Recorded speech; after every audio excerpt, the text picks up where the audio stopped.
Bapa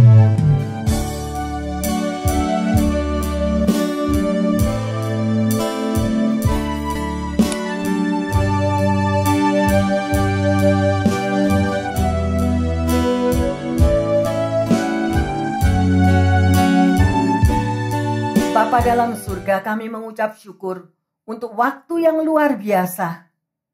Tidak ada hari tanpa Engkau. Tidak ada waktu yang kami mau lewati, Tuhan. Apabila Engkau selalu bersama dengan umat-Mu. Terima kasih untuk waktu yang luar biasa, di mana kami boleh belajar akan firman-Mu dan membawa kami lebih dan lebih dalam lagi, Tuhan. Untuk mengenal dan mengerti bahwa di dalam kehidupan kami ini hanyalah mengikuti apa yang Engkau ajarkan, mengikuti apa kehendak Tuhan. Terima kasih Tuhan. Bajak setiap hati anak-anak-Mu Tuhan, hati umat-Mu dimanapun kami berada, dan juga pendengar yang setia. Kami mau urapan Tuhan boleh menjamah dan membuka hati dan pengertian setiap kami. Di dalam nama Tuhan Yesus.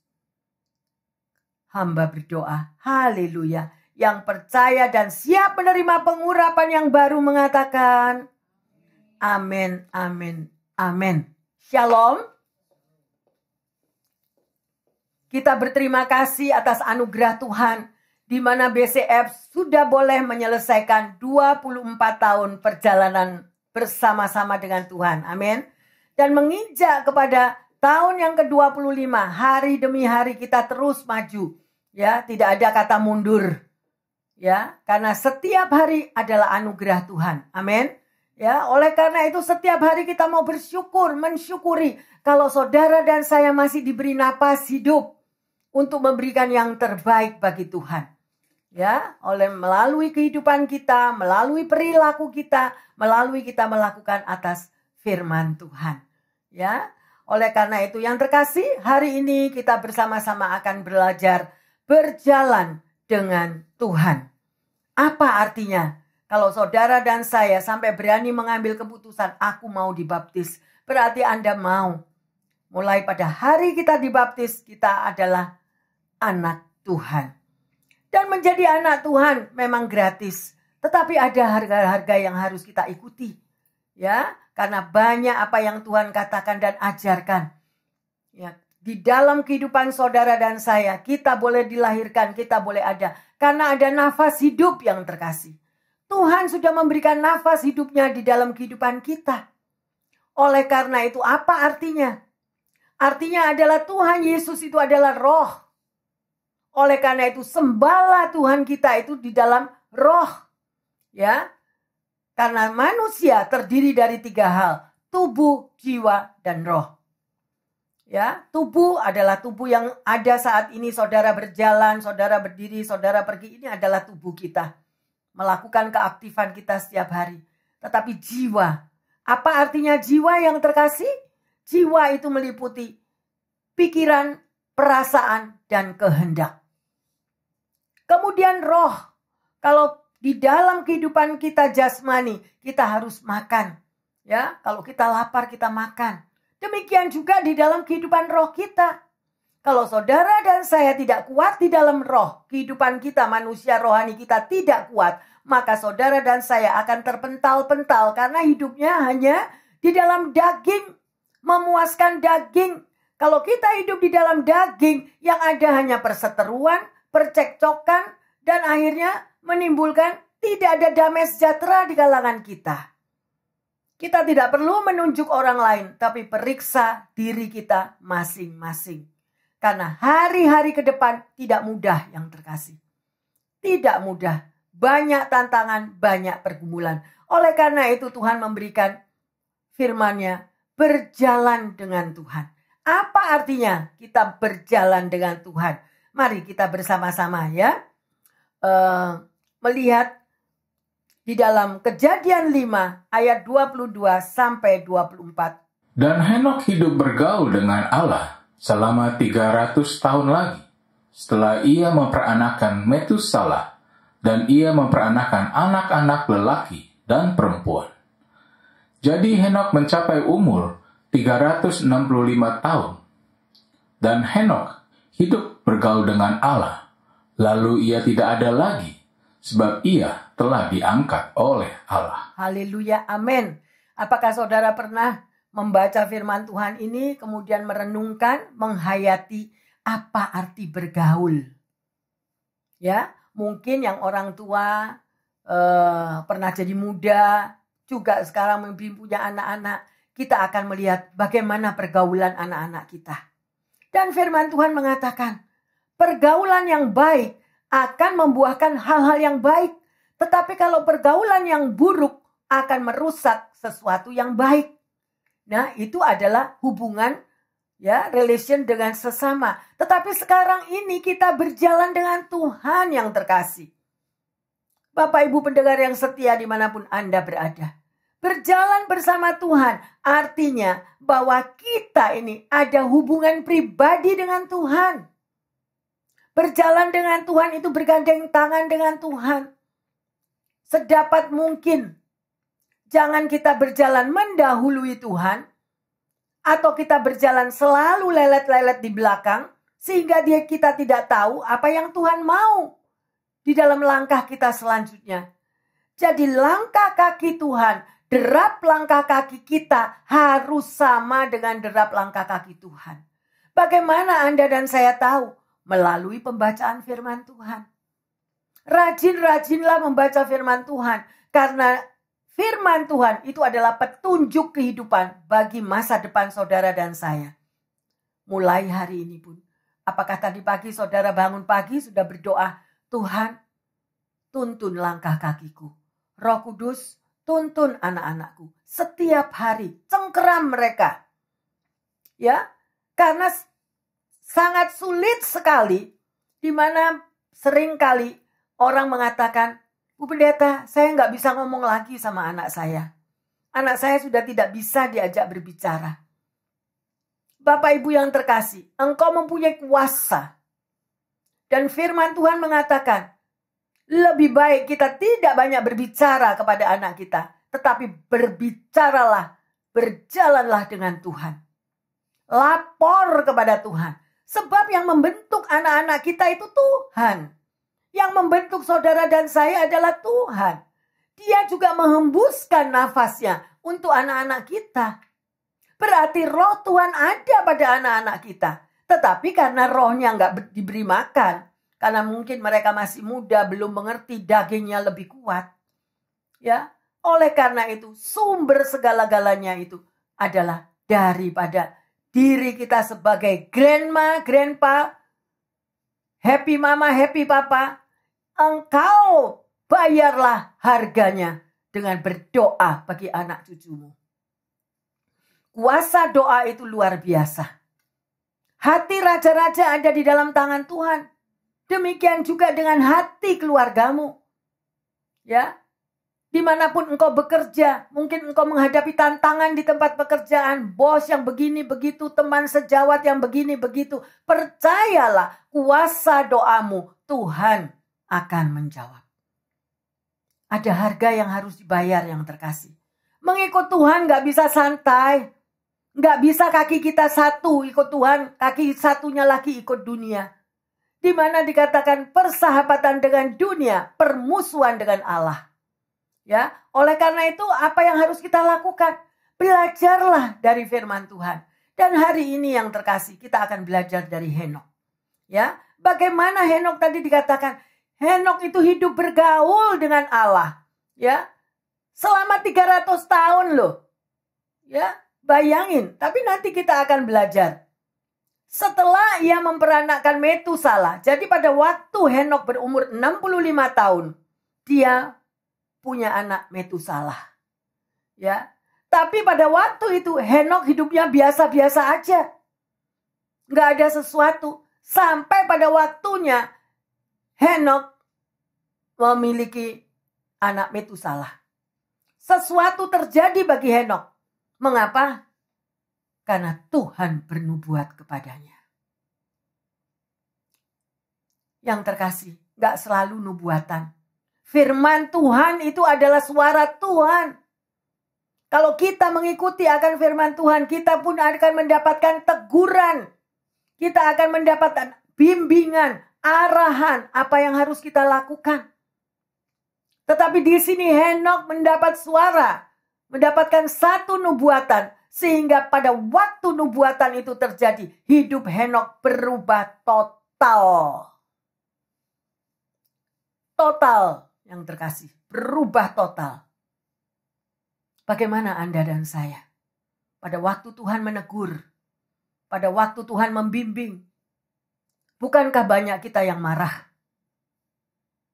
Firman Tuhan mengatakan,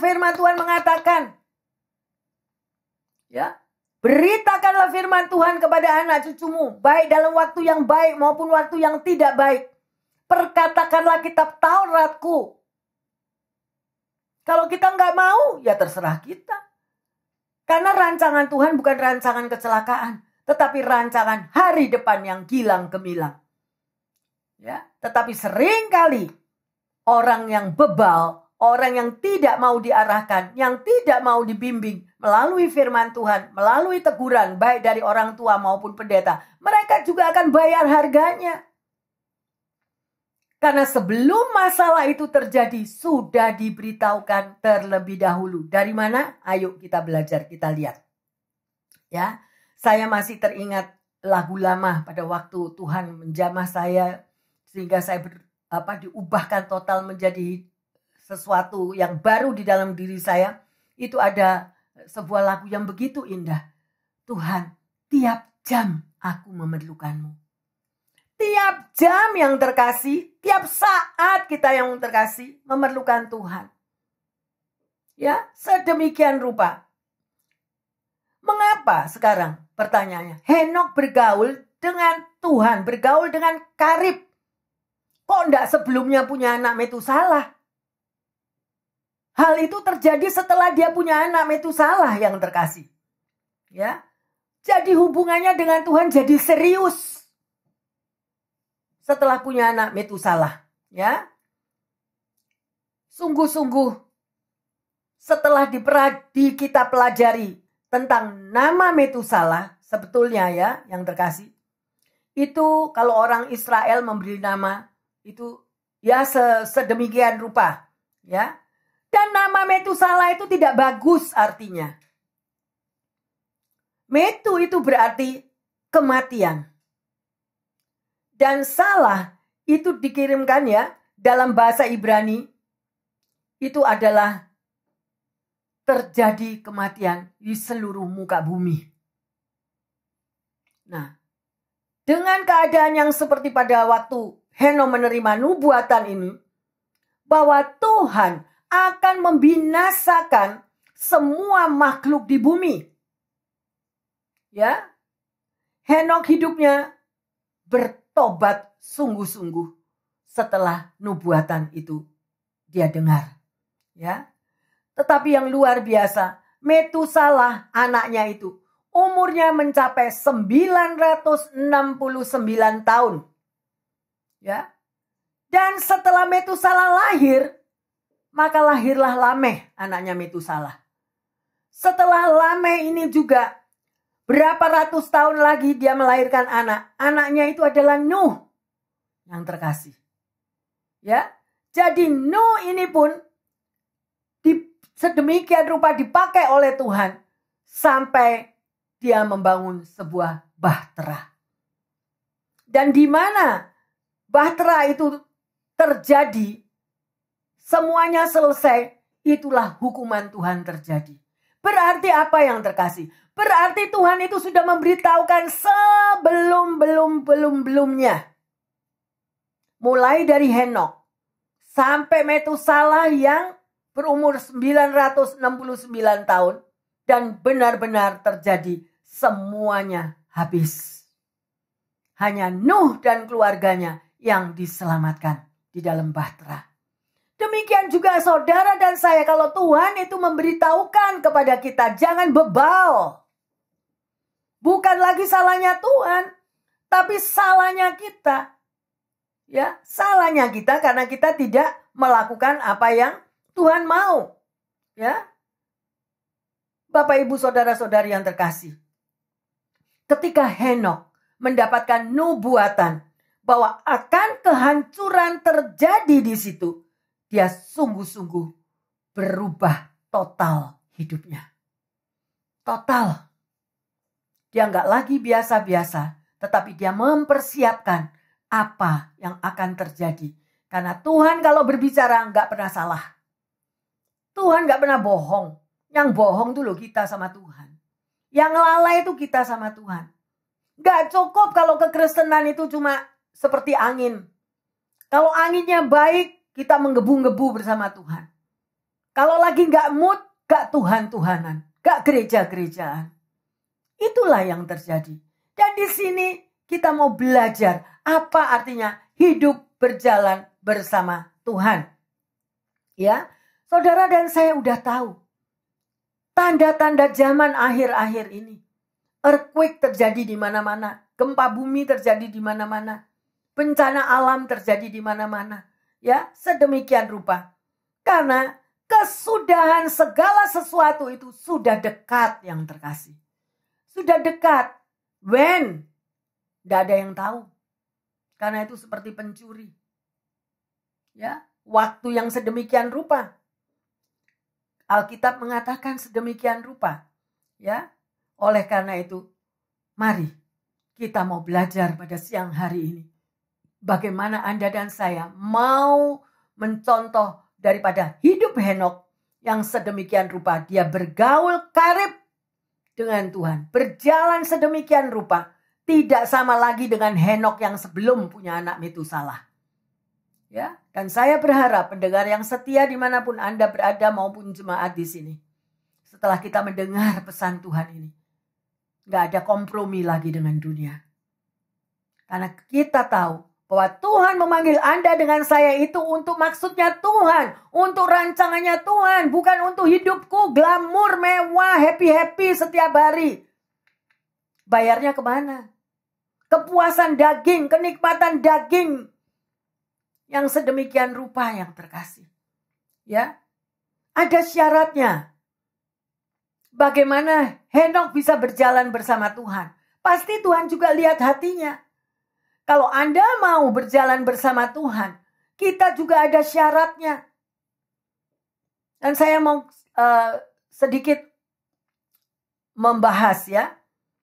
Kalau supaya Anda dan saya itu bisa berjalan dengan Tuhan dengan baik, berhati-hatilah dengan mata kita. Yang nomor 1 mata. Why mata? Ada orang-orang yang memiliki mata hanya dipakai untuk menelisik atau melihat kekurangan orang lain.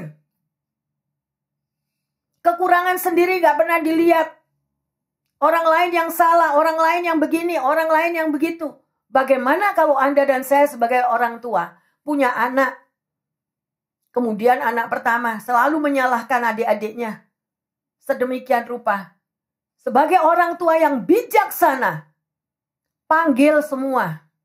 Jangan cuma dengar satu orang. Panggil semua, duduk bersama.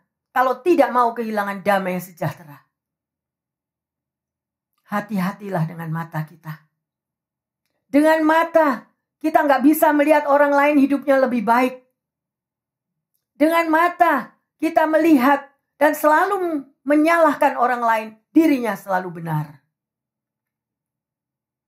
Yang kedua, mulut. Kalau kita mau berjalan bersama Tuhan, berhati-hatilah dengan mulutmu.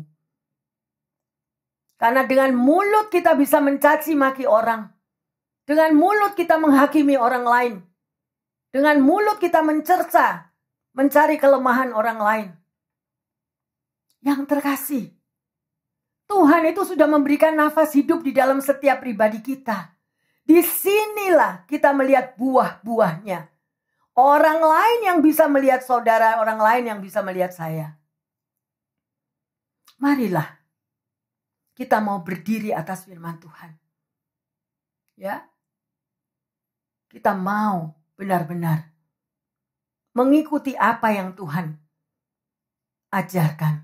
Jesus is love. Ya. Jesus itu adalah kasih. Dan biarlah kasih Bapa itu boleh melanda, mengalir di dalam setiap hati kita. Saudara dipanggil ke dunia ini untuk menawarkan kasih Bapa, menjadi alat kasih Bapa, menjadi berkat kasih daripada Tuhan. Saling mengasihi, bukan saling untuk menguliti orang lain. Yang ketiga, hati. Ayo, kalau mau berjalan bersama Tuhan, bagaimana hatimu? Hati kita selama ini bagaimana? Adakah hati kita itu selalu mau memberikan apa yang Tuhan ajarkan? Yaitu dengan kasih Bapa, kita bisa menolong orang lain. Dengan kasih Bapa, kita bisa mensupport, men-encourage orang lain. Atau dengan kasih yang dunia berikan. Me, I, mine. Me, aku yang harus dilayani. Aku yang harus ditolong. Aku yang harus dihormati. Aku yang harus disembah. Ini punyaku. Ini barangku. Ini makananku. Mari yang terkasih. Firman Tuhan itu adalah untuk menegur. Firman Tuhan itu untuk membawa kita disempurnakan. Kita dibakar melalui perapian. Supaya satu hari kita keluar menjadi emas yang murni. Tidak mudah 24 tahun BCF. Bisa berdiri yang terkasih. Apakah kita akan stop? No way. Karena BCF adalah miliknya Tuhan. Kita berjalan bukan hanya untuk anniversary yang ke-25. Tetapi kita berjalan setiap hari menjadi saksi Tuhan. Amin. Dimanapun Anda berada. Di pekerjaanmu, di keluargamu. Dimanapun engkau ditempatkan. Engkau diutus menjadi misionari.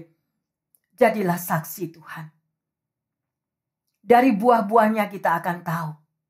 Hatimu yang Tuhan lihat.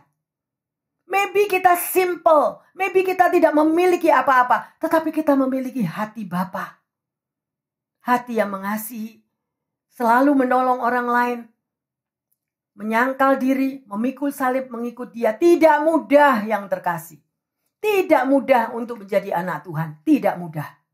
Tetapi kita belajar. Dengan bergandeng tangan kita saling menguatkan. Dengan bergandeng tangan kita bisa saling menolong. Dengan kasih Bapa kita bisa mengencourage orang lain. Berapa banyak berita-berita yang saudara dan saya dengar. Di sana bunuh diri, di sini bunuh diri, anak remaja bunuh diri. Ya, itu di mana yang terkasih? Doamu, doaku, kasihmu, kasih kita semua yang mensupport sekeliling kita. Di akhir zaman, iblis mencari orang-orang untuk menyelamatkan sesamanya. Hidup kita bukan milik kita sendiri yang terkasih. Hidup kita ini adalah utusan Tuhan. Kita dilahirkan untuk menjadi saksi Bapa. Haleluya.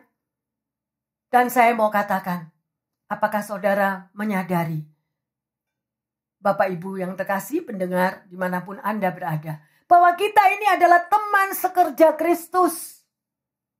Kalau namanya teman sekerja Kristus, Anda selalu mengambil perjamuan kudus. Tubuh dan darah Yesus, itu artinya besar sekali. Masihkah kita mau dengan tubuh dan darah Yesus yang sudah kita sambut, tetapi perbuatan kita bertolak belakang dengan apa yang firman Tuhan ajarkan? Kita ditampi yang terkasih. Berhati-hatilah. Berhati-hatilah. Sebagai anak Tuhan yang murni, yang pure, kita tidak akan tergoda oleh glamurnya dunia. Karena kita mau mengikuti jalan salib. Jalan yang dibayar lunas sampai Kalvari oleh Yesus untuk keselamatan saudara dan saya. Anda tahu, pada bulan November tahun 20, dunia bisnis media sosial dihebohkan oleh sebuah postingan dari Burger King. Burger King itu menganjurkan para pelanggannya untuk membeli burger dari McDonald's. Yang notabene adalah rivalnya, saingannya. Ya, tetapi Burger King menyarankan untuk memesan makanan dari gerai daripada McDonald's agar para pelaku bisnis bisa bertahan di tengah pandemi. Bayangkan pada waktu itu saat COVID ya. Ada yang menganggap hal ini adalah suatu kebodohan. Lawang itu rivalnya, saingannya kok. Malah bisnisnya Burger King dia berikan kepada McDonald. Nah, sedemikian rupa. Ya.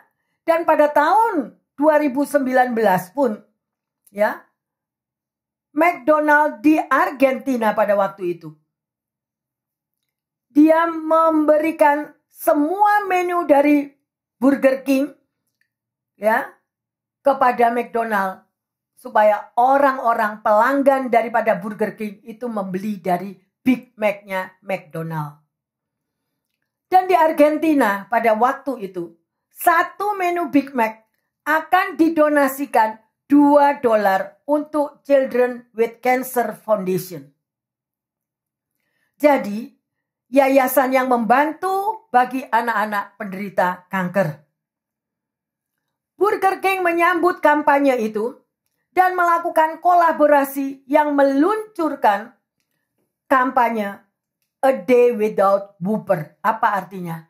Artinya dia menunya ada yang dihilangkan, ada yang tidak dijual, tetapi dia memberikan itu untuk dibagikan kepada semua apapun yang orang mau beli di Burger King. Pergilah kamu ke McDonald, beli Big Mac di sana. Ya, sedemikian rupa. Dan kolaborasi itu sukses luar biasa yang terkasih. Ya. Dalam satu hari tercatat McDonald berhasil menjual 74.437 Big Mac. Artinya bantuan terbesar setiap hari $146.874 berhasil dikumpulkan dalam satu hari. Bayangkan saudara. Ya, ini adalah bisnis dunia yang terkasih. Bisnis dunia mampu bekerja sama dengan baik sedemikian rupa dan menjadi berkat bagi yang lain yang dalam keadaan menderita. Menjadi teman sekerja yang baik antara Burger King dan McDonald. Apalagi kalau Tuhan Yesus sudah memilih saudara dan saya menjadi teman sepekerja. Teman sekerja dengan Tuhan Yesus. Bukankah itu akan mendatangkan hasil yang luar biasa? Sesuatu kekuatan supranatural terjadi di dalam kehidupan setiap anak Tuhan. Jadi nggak jadi cuma Kristen-Kristen biasa. Menjadi anak Tuhan yang biasa-biasa. No. Anak Tuhan itu harus mencerminkan ada kuasa otoritas Allah terjadi di dalam kehidupan anak-anak Tuhan. Sehingga menjadi berkat di mana saja. Bukan menjadi perpecahan. Apapun yang terjadi, tapi Tuhan yang sudah menjadi gembala atas saudara dan saya. Kalau Bapa saja mengalami sedemikian rupa sampai di kayu salib, jangan heran kita sebagai anak-anak Tuhan kalau tetap masih diproses di dalam perapian. Tetapi kekuatan saudara dan saya, ingat, ada Tuhan di dalam kita. Ada Tuhan bersama kita. Ya, oleh karena itu yang terkasih, ya, kita bisa melihat kembali kepada Henokh, ya. Kita kembali kepada Henokh. Rahasianya di Kejadian 5:24 di sini dikatakan, ya. Dan Henokh hidup bergaul dengan Allah, lalu ia tidak ada lagi sebab ia telah diangkat Allah. Hidup Henokh tidak mengalami kematian yang terkasih. Hidupnya dia diangkat oleh Tuhan sedemikian rupa. Pertanyaannya, apa rahasianya sehingga Henokh diangkat oleh Tuhan? Ada 3 hal. Yang pertama, Henokh mengambil keputusan untuk hidup serius dengan Tuhan.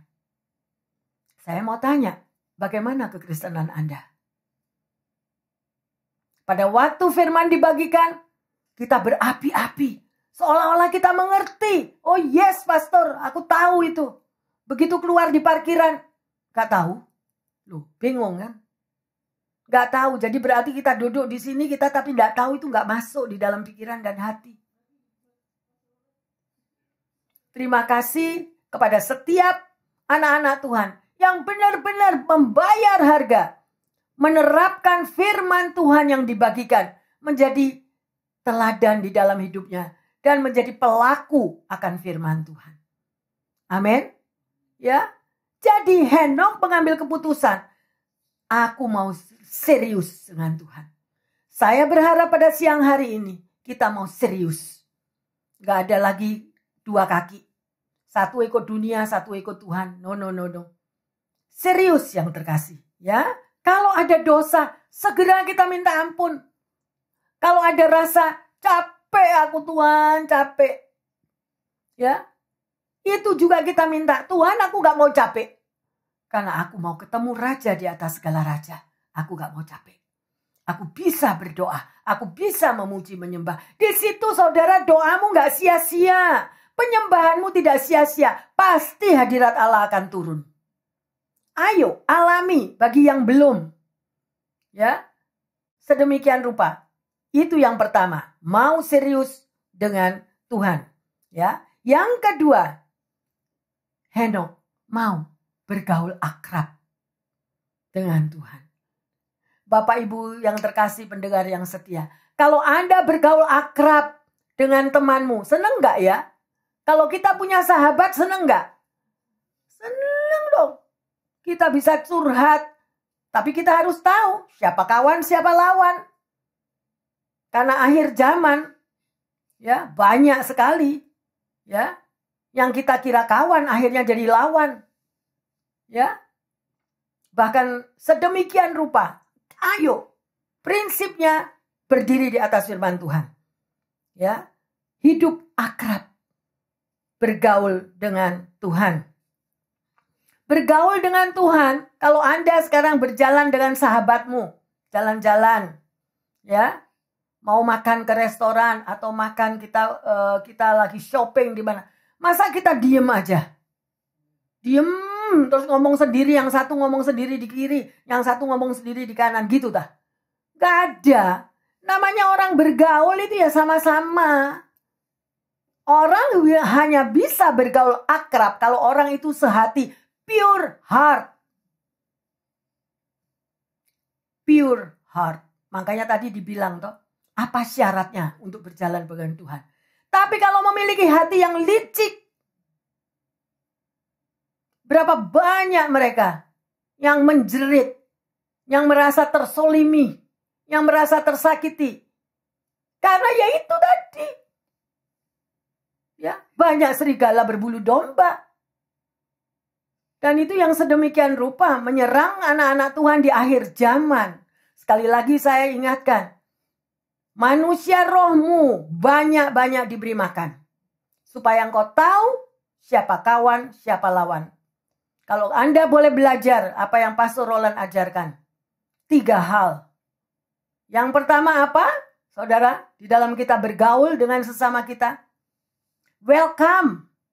Orang yang mau berteman, boleh. Siapa aja boleh. Ya, berteman, bawa teman yang banyak, boleh. Yang kedua apa? Investigation. Dengan adanya investigation, dengan adanya time, dengan adanya waktu, kita tahu di mana belangnya. Amin.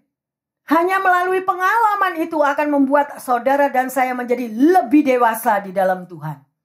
Manusia rohani, pegang kuat, bertumbuh di dalam roh. Ajarkan itu kepada anak-anakmu. Kalau enggak, anak-anak kita juga akan larut. Hanya daging. Me, I, mine. Me, I, mine. Gak ada itu. Di dalam Tuhan gak ada. Di Alkitab ada enggak diajarkan me, I, mine. Ya. Bahkan diajarkan, sangkal dirimu, ikutlah aku. Pikul salib. Ya. Sedemikian rupa yang terkasih. Baru yang ketiga, yang terakhir. Welcome. Ya. Sedemikian rupa. Tuhan juga mengajarkan hal itu untuk Anda dan saya. Sekarang kekristenan Anda dan saya ini di mana kelasnya? Cuma main-main air di tepi pantai gitu? Atau kita sungguh-sungguh mau bayar harga? Mau Yesus hadir setiap jam, setiap waktu bersekutu dengan Tuhan. Amin. Haleluya yang terkasih.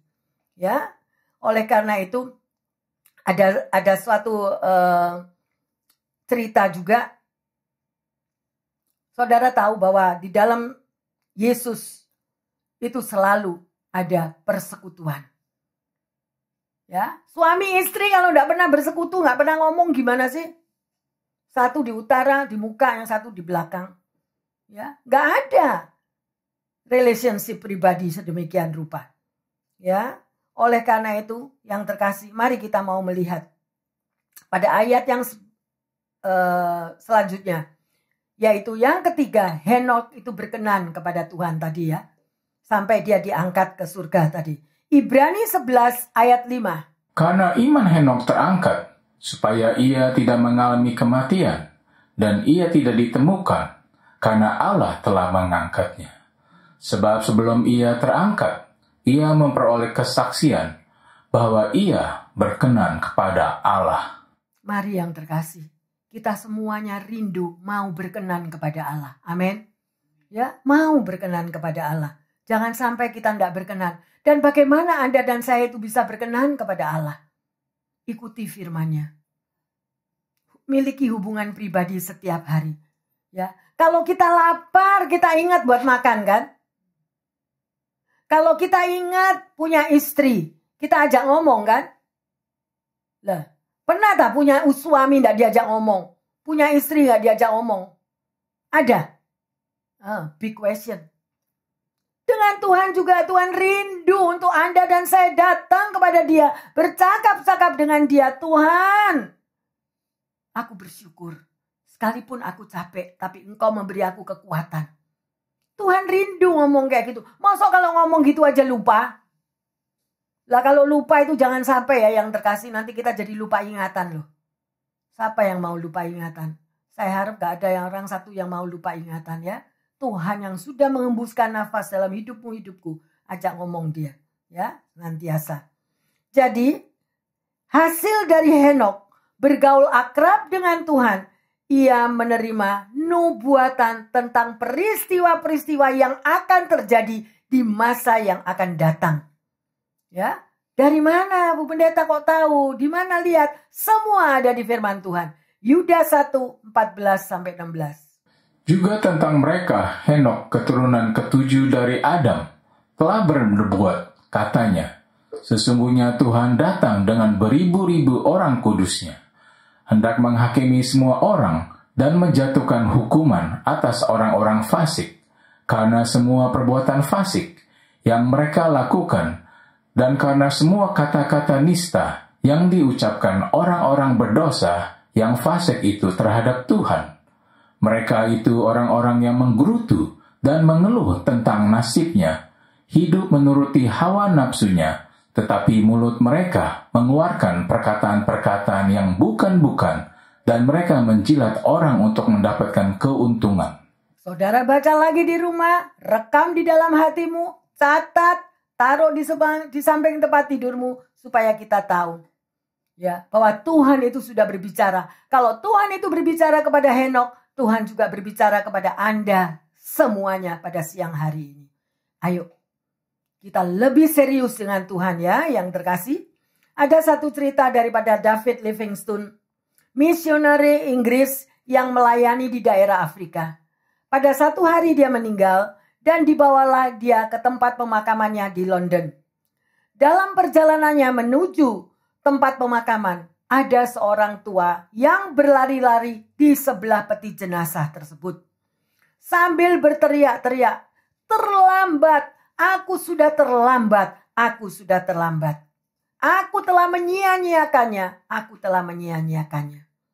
Ternyata orang tua tersebut adalah teman sekolah sebangku dengan David Livingstone. Kalau David Livingstone itu, dia serius dengan panggilannya, tetapi temannya ini tidak sama sekali. Ya, sedemikian rupa. Jadi, pada waktu mereka bersama-sama berdiri di depan altar, David Livingstone dan teman sebangkunya ini sama-sama menerima Yesus sebagai Tuhan dan Juru Selamat. Tetapi perjalanan hidup mereka berbeda. Dan ini adalah panggilan untuk setiap kita yang mendengar firman Tuhan. Kita sudah dipanggil, kita sudah dipilih. Tetapi bukan tugasnya Tuhan lagi. Kalau kita tidak mentaati akan panggilan Tuhan. Karena Tuhan memberikan kehendak bebas. Ya, karena Tuhan itu ada waktunya. Firman Tuhan juga mengatakan, pada waktu aku memanggil, engkau tidak mendengarkan aku. Ya, pada waktu engkau memanggil, Tuhan juga nggak mau dengerin. Ya, oleh karena itu, pelajarilah firman Tuhan. Bukan lagi waktunya untuk kita lengah dan cuma santai yang terkasih. Kita nggak tahu loh bulan-bulan ke depan ini. Ya, sedemikian rupa. Saya hanya menganjurkan Anda lebih banyak berdoa. Lebih banyak berdoa. Mohon perlindungan daripada Tuhan. Sedemikian rupa. Ya, jangan hanya bermain-main dan menyia-nyiakan hidupmu. Ya, setiap hari adalah kesempatan. Kalau Anda hari ini bisa duduk di sini, setiap hari kita bisa sharing firman Tuhan. Itu adalah anugerah. Ya, ada waktunya kalau kita sudah terlambat. Nothing. Kalau kita sudah di ICU, it's nothing. Dan kita berjanji pada waktu di ICU, Tuhan sembuhkan aku mau melayani engkau. It's too late. Saat sekarang masih sehat. Tuhan sudah memanggil melalui teman-teman yang terkasih, melalui siapapun. Anda dan saya dipanggil untuk menjadi berkat. Karena pada waktunya Tuhan panggil, semuanya tidak ada yang sia-sia.